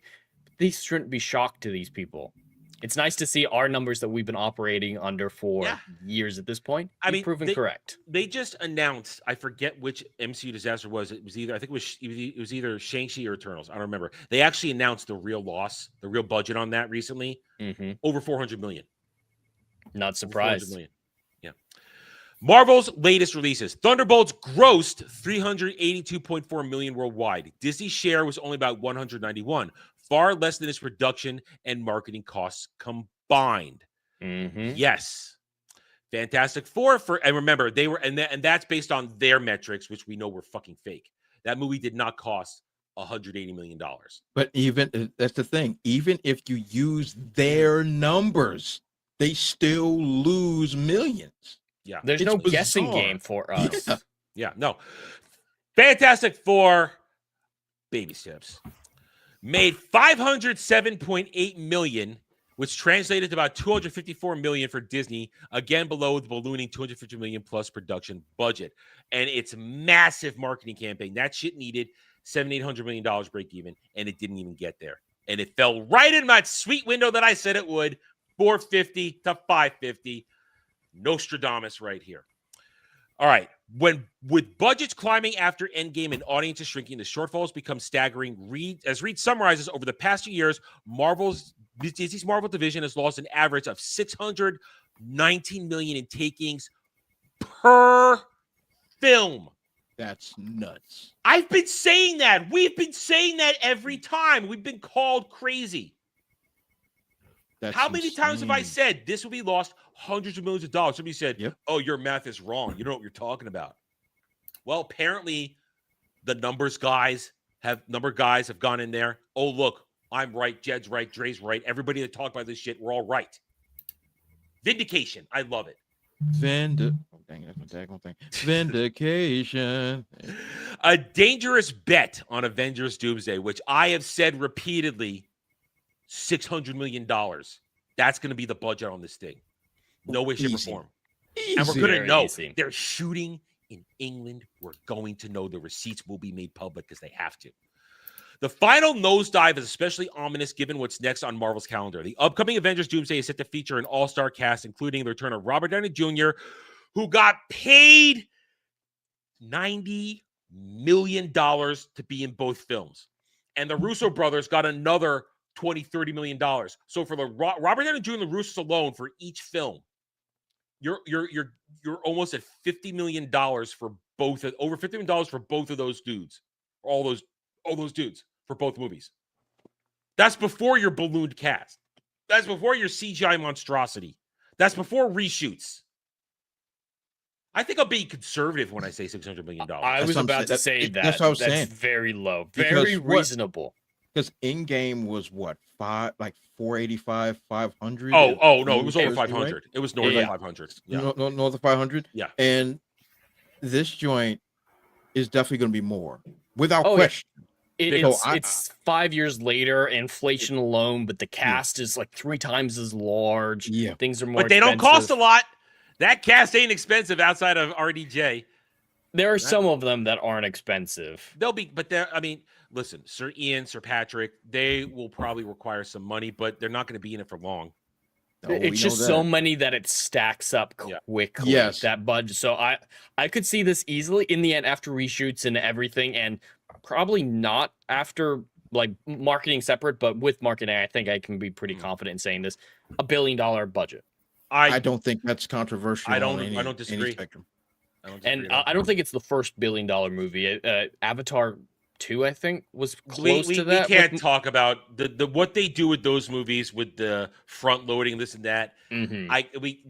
That is it's complicated to say. It's hard to tell. But this might be like the legitimate first, easy to say $1 billion budget movie. 100%. I'm inclined to agree with you.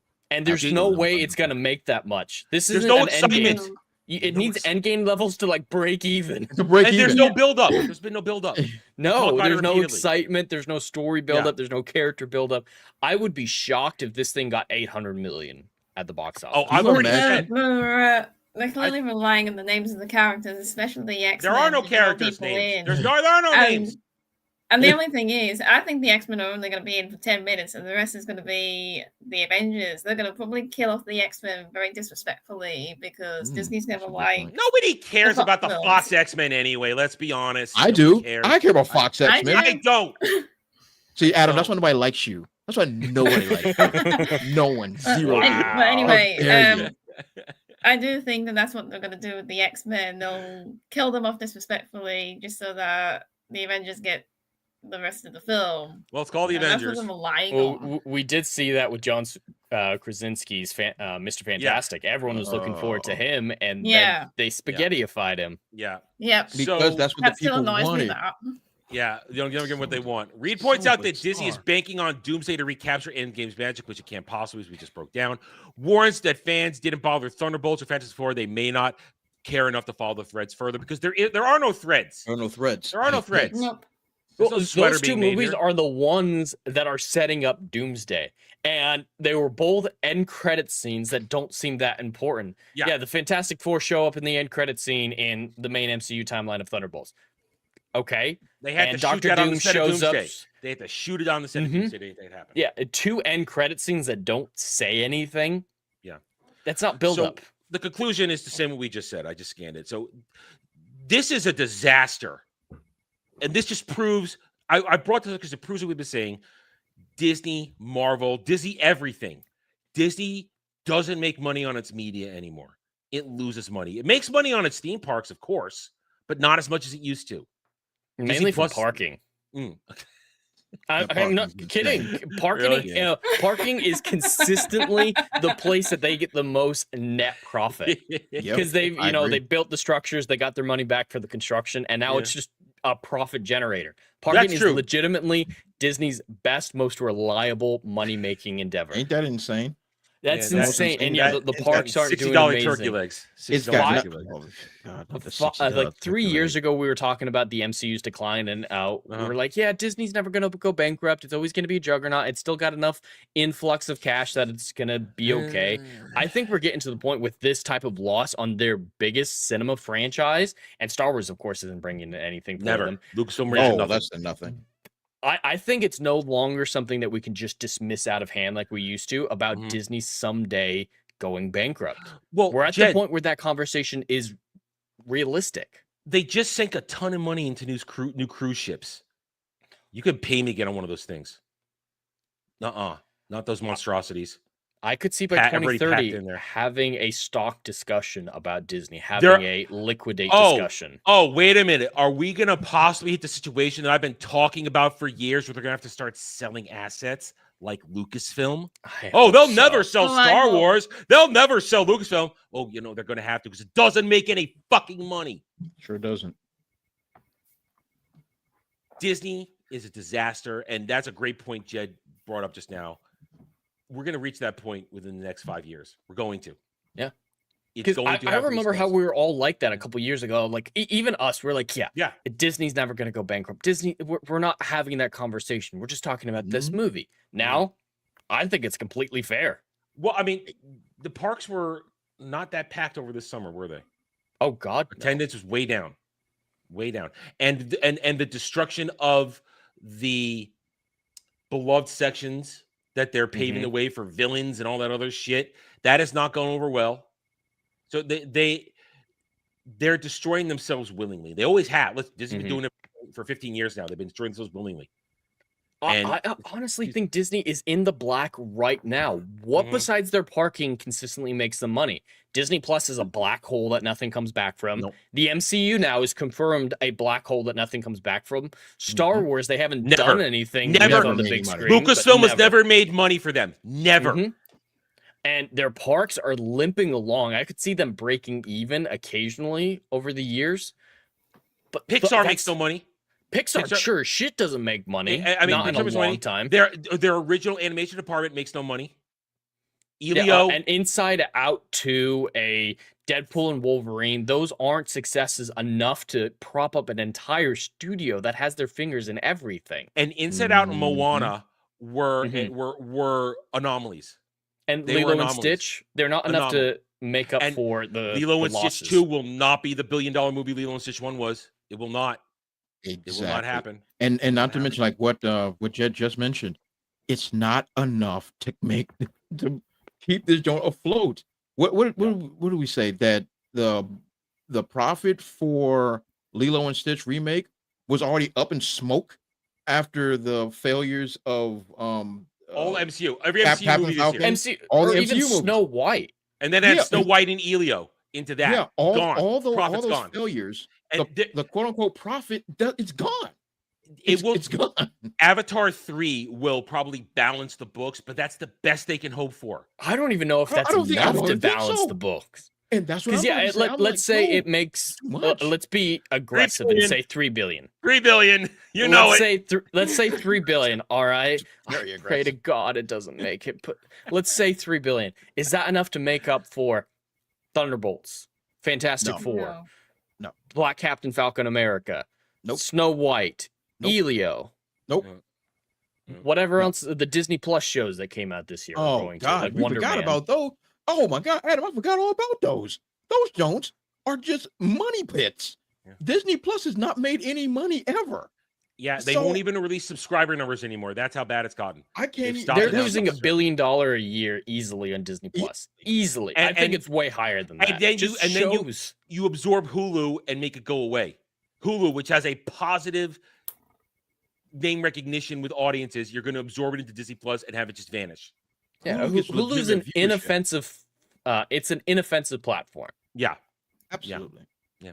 So there it is. This is as Dre sung it so beautifully. Vindication. This is vindication, and I feel it makes me warms my little black heart. It does. Oh yeah. And Black heart. I like winning. I like being right. And we are right at the end of the show. We're done. We did it a little early. That's fine. Let's go around the horn, say our goodbyes, and get on with our days. Jed. Well, perfect. Everyone can find me on YouTube at Hollywood Scholar, just regularly scheduled live streams with Saturday Night Drive-In, but Adam will talk more about that. The one piece of news I do want to end with, because no one realized it happens and it's not relevant enough to really have a whole segment on. Witcher Season 4 has an announced release date as the end of next month. Who's talked about it? Rise. Has there been a trailer yet? That's like that surprise BM in your pants. Well, where'd that come from? Oh, yeah. I don't want it. Yeah, there hasn't even been a trailer. They're not doing volume, so it's an 8-episode batch drop at the end of October. I thought they were splitting it.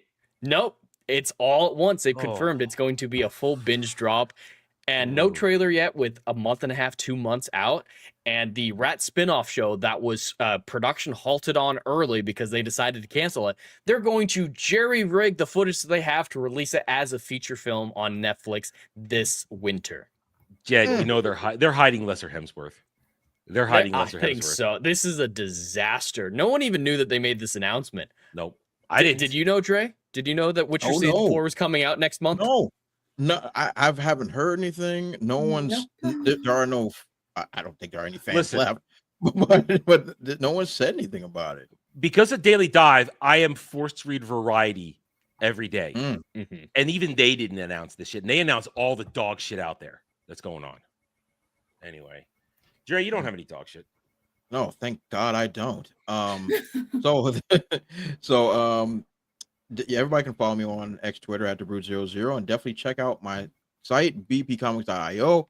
You can get all my comic book work, keep track of all the things I got going on, and as far as the platform is concerned, my voice work, all that stuff you can get all in one clean sweep. So definitely check out bpcomics.io. This week we'll see what pops off with comic news or anything else, and that will be on the Brutal Playing Comics YouTube channel. I might be having a Pokemon battle this week that I'll be posting on the gaming channel The Brute Plays. So definitely check that out if that drops, if my opponent shows up. So we'll see. So definitely check that out as well. We do all those great YouTube things, like, comment, subscribe, and share the vids. Outstanding. Dragon Lady. I will be having some Sims videos dropped this week and today, so check those out. Other than that, that's about it, really. Okay, as for me, as usual, tonight I'll be doing a Wormhole Watch recording. You can catch every Wednesday on Duke Devil 95, Bradley Burnett's channel. We are almost out of the season 2 slog. We're almost out of it. Blood Oath is so close. I can taste it. Almost there. This week, Daily Dive, 1 p.m. Eastern, Monday through Friday. Join me for that, where we have a good time at my expense. I don't know what the gaming schedule looks like this week. We finished Tainted Grail Fall of Avalon last week. I don't really have anything planned at the moment, so we'll see what goes on with that. Although there's going to be Space Marine 2 on Wednesday, Wormhair Wednesdays, and we'll see what the rest of the week holds. Next week for Saturday Night Drive-In, it's my choice. We're going to be watching Other People's Money, starring Danny DeVito, Penelope Ann Miller, and the late, great Gregory Peck. It's a fun movie. It's actually a favorite movie of mine. Jed's never seen it. I think we're going to have a good discussion. It's a nice, solid, character-driven movie. Going to be a lot of fun. Other than that, then we'll be right back here next week for another round table. Thank you, everybody, for joining us. Hit that like button. Subscribe to the channels. And we'll see you guys next week. Until then, take it easy.